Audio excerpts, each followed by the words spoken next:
Assalamualaikum warahmatullahi wabarakatuh. Alhamdulillah, segala puji bagi Allah. Dialah Allah yang pantas dipuji. Tiada yang pantas dipuji kecuali Allah. Maka hendaknya kita memperbanyak pujian kita dengan mengucapkan lafaz Alhamdulillah. Segala puji bagi Allah. Berselawat kita kepada Rasulullah dengan selawat yang paling indah. Allahumma salli ala Sayyidina Muhammad wa ala ali Sayyidina Muhammad. Semoga kita cinta kepada Rasulullah. Rasulullah pasti cinta kepada kita. Sayang kita kepada Rasulullah. Rasulullah pun sayang kepada kita. Insya Allah cinta dan sayangnya kelak Rasulullah akan berikan syafaatnya nanti di akhirat. Amin ya rabbal alamin.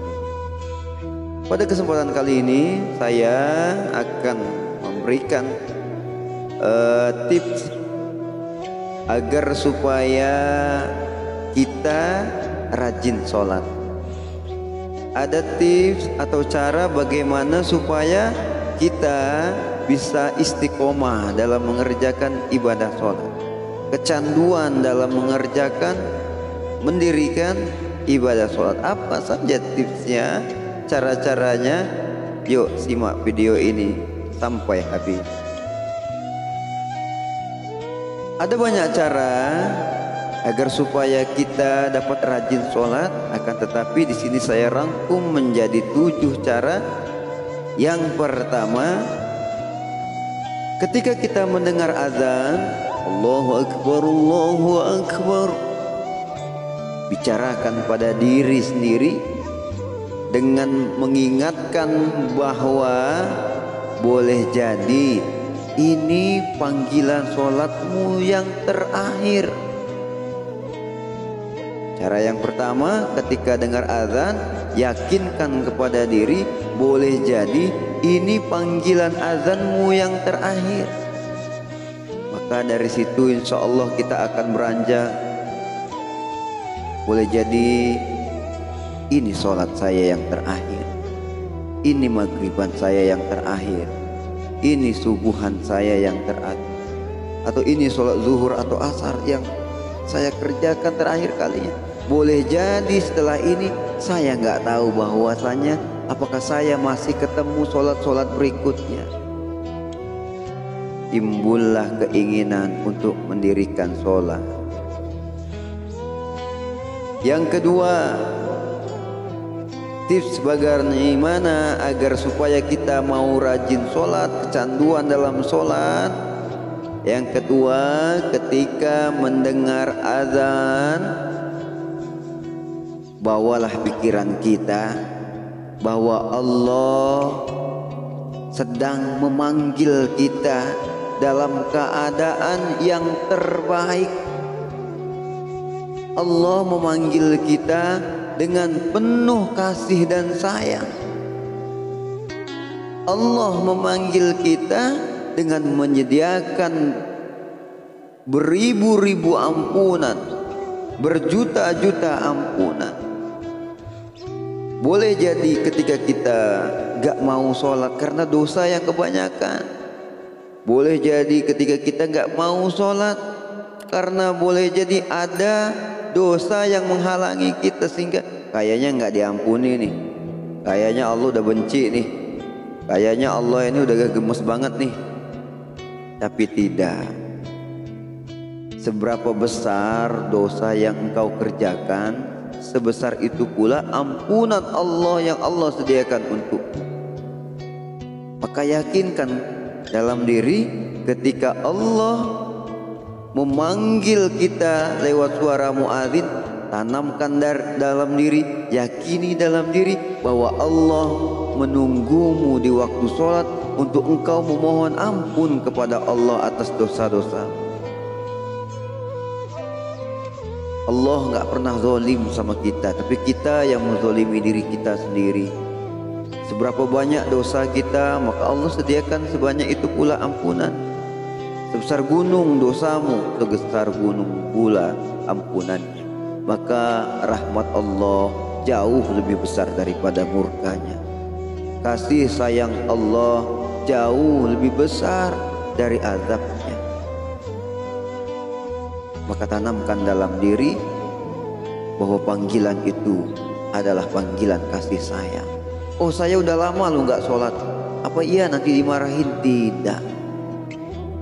Datanglah engkau menuju panggilan Allah, mohon ampunan darinya, maka atas izinnya engkau akan diampuni, dibimbing oleh Allah menuju jalan yang benar, jalan yang lurus.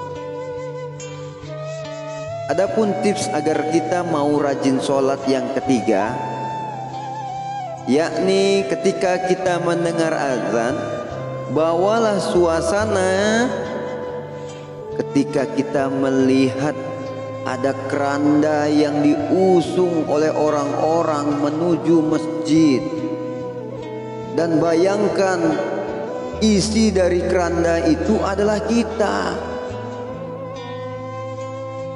Ketika dengar azan, kita membayangkan dalam diri bahwasanya kita melihat suatu keranda yang diusung oleh masyarakat, oleh warga, bahwa yang diusung itu jenazahnya adalah kita yang sedang dibawa ke masjid. Maka kita akan mengazamkan diri dengan sungguh-sungguh. Kalau masjid itu bisa bicara, dia akan mengabsen kita sehari semalam 5 kali. Maghrib datang nggak bulan, Isya, subuh, zuhur, asar di absen. 5 panggilan Allah sehari semalam kita tinggalkan. Khawatir ada panggilan yang terakhir. Apa panggilan terakhir? Panggilan kematian. Mau tidak mau kita akan disolatkan di rumah Allah. Kalau masjid itu boleh ngomong, dia akan buka absennya. Ini siapa yang meninggal? Dicari daftar absennya. Kok tidak ada di daftar absen saya? Ini jamaah masjid sini atau bukan? Akan tetapi manakala amalan kita baik, biasa kita mengunjungi masjid sehari semalam, absen kita tidak pernah alpa. Ketika kita meninggal dunia dilihat, oh ini Bapak Fulan, maka masjid akan bersaksi bahwasanya dia bagian dari orang-orang yang mau memenuhi panggilan Allah. Ketika kita membayangkan jenazah yang diusung adalah kita, maka timbullah kesungguhan kita untuk memenuhi panggilan Allah. Adapun yang keempat, tips agar supaya kita mau rajin sholat, yakni ketika kita mendengar azan, buatlah diri ini malu sama Allah. Buatlah diri ini malu sama Allah. Kenapa malu sama Allah? Kita bisa bayangkan betapa banyak nikmat yang Allah berikan kepada kita, tanpa sedikit pun Allah meminta untuk membayarnya. Betapa banyak nikmat yang Allah berikan kepada kita, dan sungguhlah engkau tidak bisa menghitung betapa banyak nikmat yang Allah berikan kepada kita. Fasilitas apa yang Allah berikan kepada kita? Yang diminta Allah hanya satu, syukuri apa yang Allah berikan. Lantas kita tidak mau bersyukur kepada Allah. Syukur dengan perkataan, ucapkan alhamdulillah. Syukur dengan perbuatan.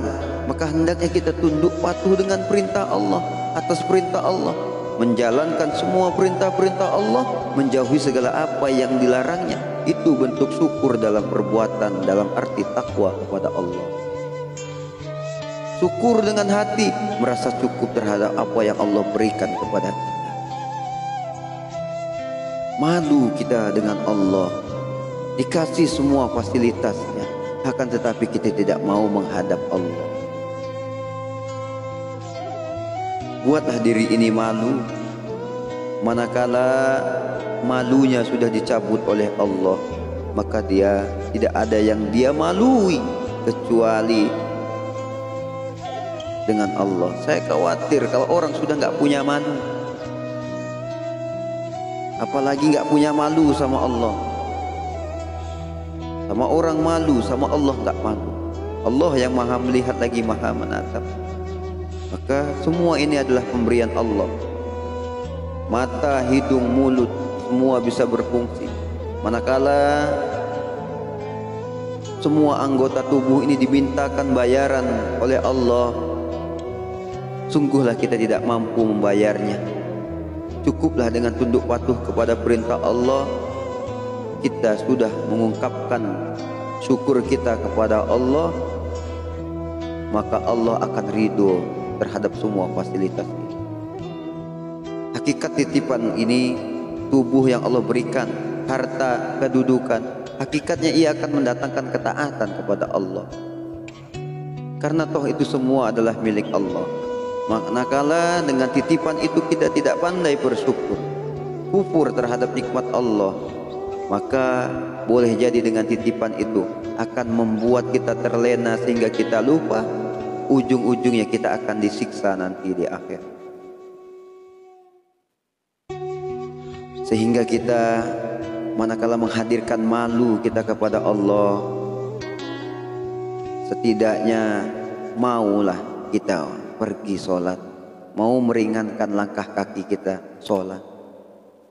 Kadang kita malu terlambat. Malu dengan siapa? Dengan atasan.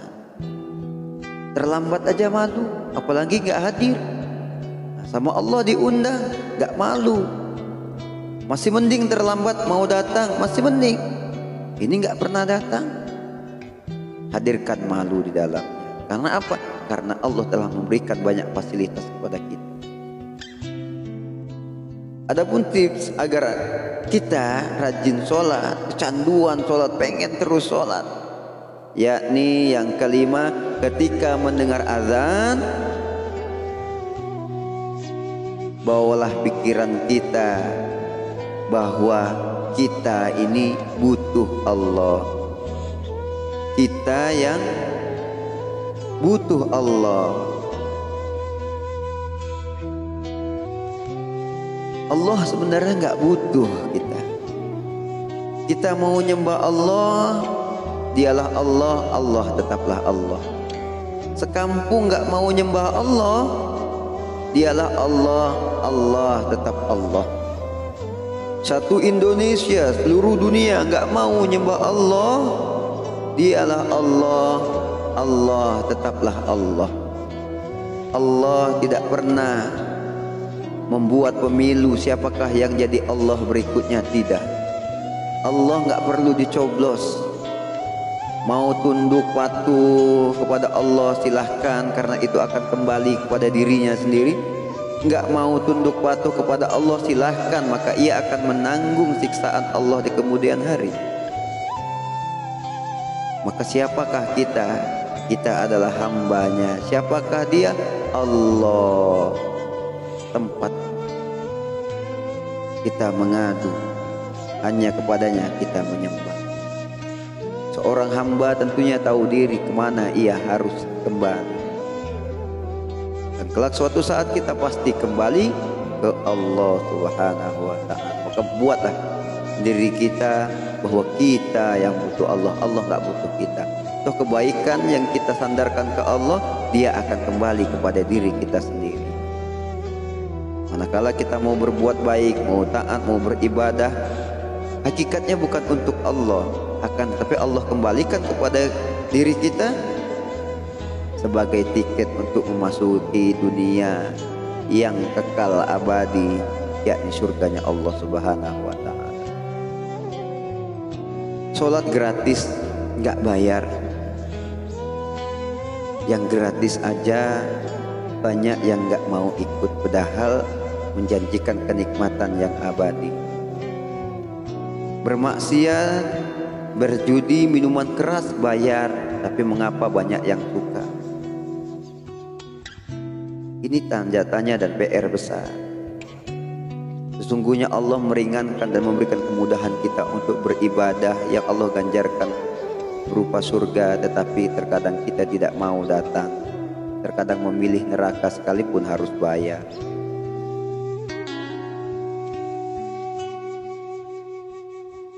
Adapun yang ke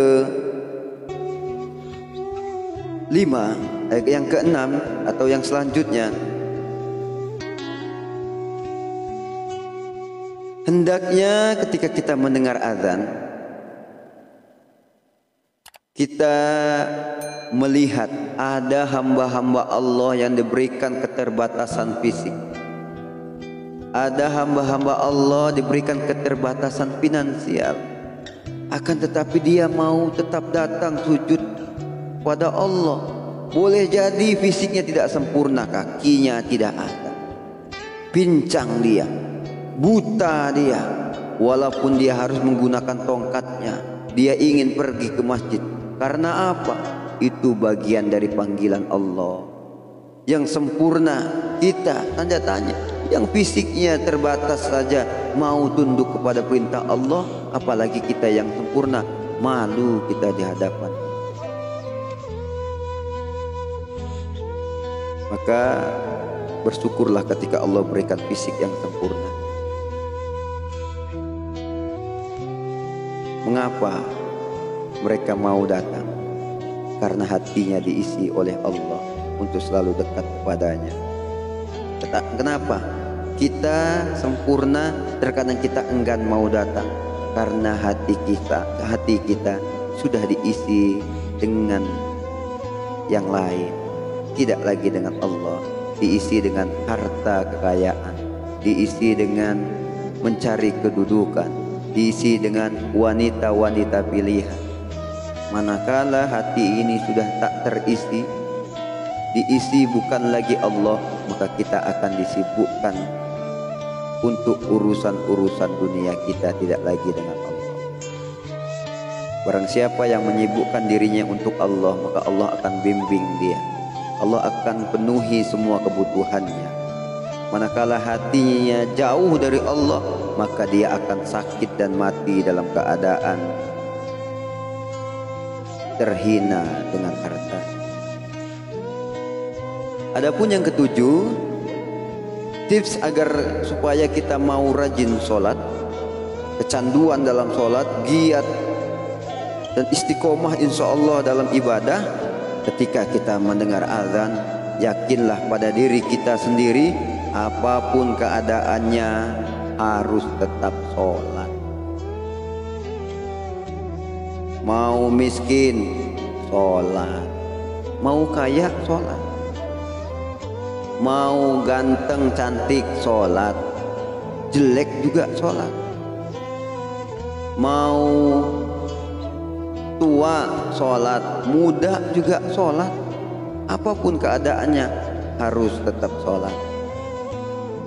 Oh, saya belum bisa bacaannya, sholat. Ikut berjamaah lillahi ta'ala, ikut gerakan imam, insya Allah pahalanya sama rata. Pahala orang yang ikut berjamaah, standar pahala sama rata orang-orang yang paling khusyuk yang ada di jamaah itu. Maka apapun keadaan kita, jangan tunggu kaya baru mau sholat, jangan tunggu sakit baru mau sholat, jangan mau tunggu luang baru mau sholat. Apapun keadaan, mau sibuk sholat, apapun kesibukan kita, sholat ada prioritas. Terkadang andaikan saja Allah itu meminta keadilan waktu kepada kita untuk menghadapnya, Allah sudah sediakan 24 jam sehari semalam. Kalau Allah ingin meminta keadilan kepada kita 12 jam untuk ibadah kepada Allah, silahkan 12 jam cari urusan duniamu. Akan tetapi dipikir dan dirasa kayaknya tidak mungkin. Allah minta sehari semalam menghadap Allah 5 kali, 5 waktu, maghrib, isya, subuh, zuhur, asar. Taruhlah nggak lama-lama, 5 menit alokasi setiap sholat untuk Allah. Maghrib 5 menit, isya, subuh, zuhur, asar 5 menit, 5 menit, 5 menit. Jadi semua 25 menit. Sedangkan Allah sediakan 24 jam kita. Alokasi 25 menit untuk Allah setiap sholatnya. Masih ada 23 jam 35 menit kita untuk mencari urusan dunia kita. Andaikan saja akhirat itu tidak ada, naudzubillah, andaikan saja akhirat itu tidak ada, kita tidak rugi-rugi amat. Kenapa? 23 jam 35 menit kita alokasikan untuk dunia. Tapi yakinlah bahwasanya akhirat itu benar adanya, surga neraka itu benar adanya. Setidaknya 25 menit yang kita alokasikan untuk Allah, 25 menit itulah yang akan membuat kita bahagia di akhirat. Maka jangan tinggalkan yang 5 ini. Sebisa mungkin ayo kita belajar untuk terus taat ibadah, rajin ibadah. Sholat itu nggak perlu lama-lama, cukup Anda bersabar sampai mati. Maka setelah mati Anda nggak perlu sholat-sholat lagi. Ya, sabar. Sholat nggak perlu lama-lama, cukup Anda bersabar sampai mati. Habis mati Anda nggak sholat-sholat lagi. Sabar. Itu semua ada batasan waktunya. Sabar. Insya Allah habis mati kita nggak perlu sholat-sholat lagi. Yang sabar. Semoga tuduh tips agar supaya kita mau rajin sholat ini mengenai di hati, sehingga kita Allah bimbing dengan hidayahnya mau rajin sholat. Mungkin itu saja yang dapat saya sampaikan. Semoga channel ini bermanfaat. Mau subscribe-nya banyak atau sedikit ya sudahlah, itu urusan Allah. Oh, ini adalah suatu karya yang kelak akan saya tinggalkan ketika saya sudah nggak ada nanti. Ketika saya meninggal, mudah-mudahan channel ini selalu ditonton untuk semua masyarakat sehingga mendatangkan ketaatan. Jangan lupa, manakala channel ini bermanfaat, tolong sebarkan, tolong bagikan. Ikhlas karena Allah. Tekan like dan subscribe untuk membantu channel ini menjadi lebih bermanfaat. Mungkin itu saja yang dapat saya sampaikan. Kurang dan lebihnya saya mohon maaf. Billahi taufiq wal hidayah. Wassalamualaikum warahmatullahi wabarakatuh.